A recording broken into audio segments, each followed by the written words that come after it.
다들 아시다시피 토트넘은 최근 유로파리그에서 우승했던 과정을 다큐멘터리로 만들어서 공개했습니다. 위너스, 즉 승리자라는 제목의 다큐는 원래 토트넘이 만든 동영상 플랫폼인 스퍼스 플레이에서만 볼 수 있었는데요. 이유는 모르겠지만 최근 유튜브에서도 풀 영상을 볼 수 있게 바뀌었습니다. 원래는 유튜브에 10분 정도의 편집본으로 광고하듯이 짧게만 보여주고 45분의 전체 영상은 스퍼스 플레이에서 무료로 볼 수 있었거든요. 하지만 새롭게 회원 가입을 해야 되다 보니까 그 귀찮음 때문에 굳이 가입까지 해서 본 사람들이 많지 않았나 봅니다. 그래서 전체 풀 버전도 그냥 유튜브에 올려서 많은 사람들에게 보여주려는 것 같은데요. 한국 시간으로 5월 22일 목요일 새벽 4시가 유로파리그 결승전 시간이었으니까 한 달여가 지나고 다시 그때의 기억을 떠올리면서 토트넘의 유로파리그 우승 여정을 되짚는 시간을 가져보려고 합니다. 한글 자막조차 없어서 보기 좀 힘들었는데 그래서 더 소개해드리고 싶습니다. 이 다큐멘터리는 9개월 전부터 시작합니다. 시즌이 시작하던 시기죠. 그러면서 캡틴 손흥민의 인터뷰로 영상의 분위기를 보여줍니다.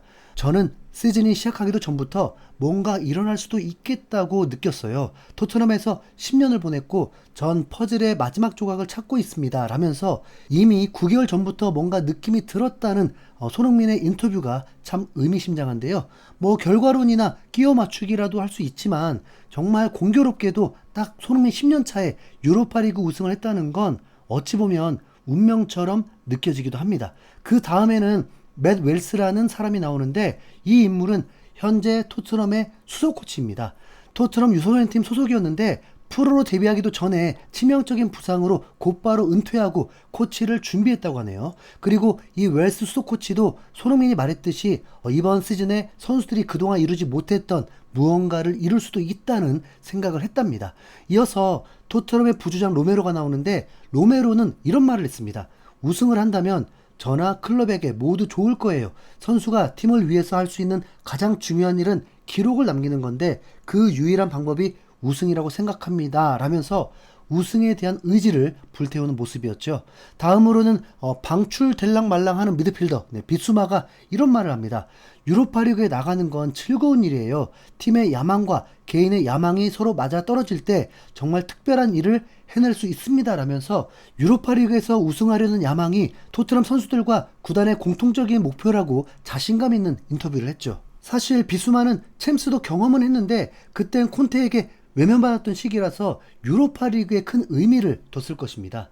이제는 팀을 떠난 엔지 감독이 열정적으로 훈련을 지도하는 모습까지 나오면서 리그 페이지에 이야기가 시작됩니다. 첫 상대는 카라바흐라는 팀이었는데 경기 시작 7분 만에 드라고신이 파울을 하면서 어쩔 수 없는 교체 상황이 일어났습니다. 당시 미드필더로 선발 출전했던 베리발은 어쩔 수 없이 교체 대상이 됐는데 나이가 어리기 때문에 감정적으로 반응하면서 팀 분위기를 망칠 수도 있었죠. 그러나 인터뷰 내용은 아주 성숙했습니다. 당연히 교체가 된 순간에는 당황했고 화도 났다. 하지만 결국 축구는 팀 스포츠다. 감독님이 팀을 위한 최선의 선택을 한 것이고 나는 따를 뿐이다. 받아들이고 나가야 한다라면서 어린 선수답지 않는 반응을 보였죠. 마치 손흥민처럼 답변한다는 느낌인데 그만큼 캡틴 손흥민이 토트넘의 어린 선수들의 모범이 됐다고 말할 수도 있고요. 10대 11로 인원수는 뒤졌지만 이런 팀 스피릿이 분명히 있었기 때문에 오히려 3대0 대승을 거둘 수 있었던 겁니다. 경기 후에 비카리오가 말하길 유럽 대항전 첫 승리라고 하는데 한 명이 퇴장당하고도 3골을 넣고 이긴 게 아주 강렬한 경험일 것 같다라고 했습니다. 그리고 주목할 만한 경기는 3차전이었던 알크마르전인데 토트넘 홈이었죠. 당시 베리발이 페널티킥을 얻어냈는데 키커인 손흥민은 없었습니다. 그래서 이날 부상에서 돌아왔던 히샬리송이 페널티킥을 차게 됐는데 그 결정 과정이 나옵니다. 원래는 메디슨이 차려고 했는데 히샬리송이 너무 차고 싶어 하길래 기꺼이 양보를 해줬다고 하네요. 이때 메디슨은 결장한 손흥민 대신에 주장 완장을 차고 있었는데 유럽 대항전에서 주장을 맡는 경험이 메디슨도 처음이었다고 하더라고요. 그러면서 부상에서 돌아온 히샬리송이 페널티킥으로 골을 넣으면 팀에게도 좋은 일이라면서 양보했던 거죠. 전반적으로 토트넘 선수들이 계속해서 개인보다 팀을 우선시하는 바람직한 모습을 보여주고 있네요. 이 선택이 맞아 들어가면서 히샬리송은 페널티킥을 성공시켰고 토트넘은 3경기 3승으로 기세를 탔습니다. 하지만 이후 11월부터 토트넘의 부상 문제가 엄청 심각해졌고 당연히 유로파리그에서도 성적이 떨어지면서 자칫 파리 밖으로 벗어날 수 있는 위기가 찾아오기도 했습니다. 호펜하임전을 앞두고 등록된 선수들 중에 고작 14명의 선수만 경기에 나갈 수 있는 최악의 상황을 맞이한 건데요. 선수 11명을 빼면 후보 선수가 3명인데 그 3명 중 2명은 골키퍼로 필드 플레이어는 단 1명에 불과했습니다. 심지어 원정이었는데 이때 팀을 구한 건 역시 캡틴 손흥민이었습니다. 힘든 상황임에도 환상적인 역습으로 멀티골을 폭발시키면서 3대2 승리를 이끌었죠. 손흥민은 유로파리그에서 가장 좋았던 순간이 바로 이 경기라고 했습니다. 내가 가장 좋아하는 순간은 호펜하임전이었다. 왜냐하면 그때를 돌이켜볼 때 우리는 부상자가 너무 많았다. 너무나 힘든 시기였지만 우리는 계속 나아갔다. 특히나 원정 경기는 우리의 리듬과 자신감을 되찾기가 매우 어려웠다.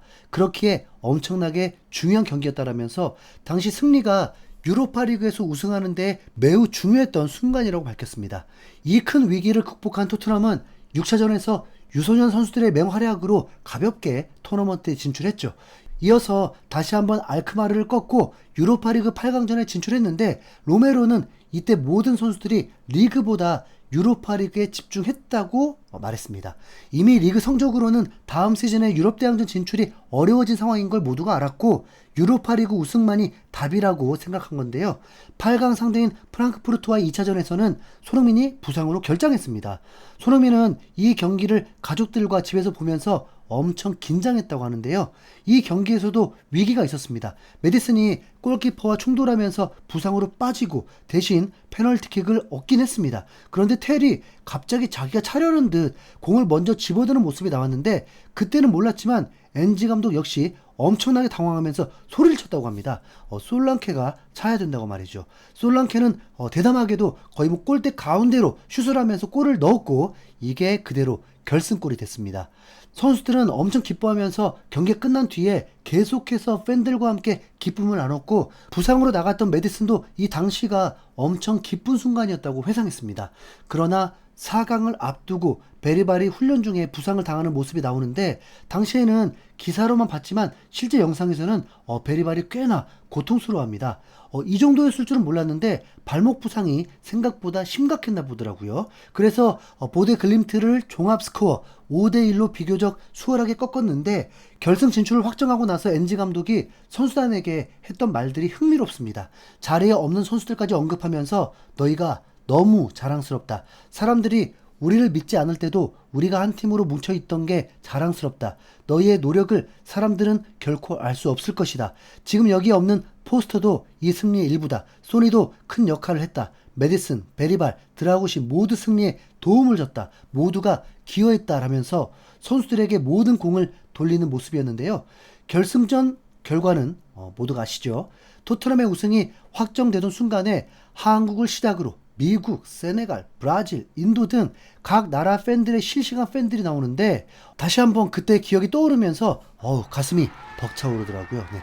라커룸에서 선수들이 우승을 만끽하는 장면도 자세히 보니까 유니폼을 거꾸로 입어서 백넘버와 이름이 보이게 하고 있었죠. 네. 우승 퍼레이드까지 마치고 마지막 인터뷰에서 손흥민은 이렇게 말합니다. 나는 절망한 적이 없다. 언제나 동료들과 다시 일어났다. 그리고 마침내 그 노력이 보상받았다. 네. 10년간의 헌신 끝에 손흥민은 자신의 꿈이자 구단의 꿈이었던 우승 트로피를 들어 올리고 커리어의 정점을 찍었습니다. 이 다큐멘터리를 보니까 이번 이적 시장에서 손흥민을 파는 건 더더욱 말이 좀 안 될 것 같은데 계속 지켜보도록 하시죠. 어떤 이들이 고래 주인장은 손흥민이 토트넘에 남기를 바라는 것 같다고 비난하기도 하는데 참나 네, 맞아요. B클럽이나 프리미어리그 이적이 아니면 차라리 토트넘에 남아서 새로운 챔스도 나가길 바랍니다. 네. 프리미어리그 역사를 계속 써야 하니까요. 됐나요? 이상 흰수염고래였습니다. 감사합니다.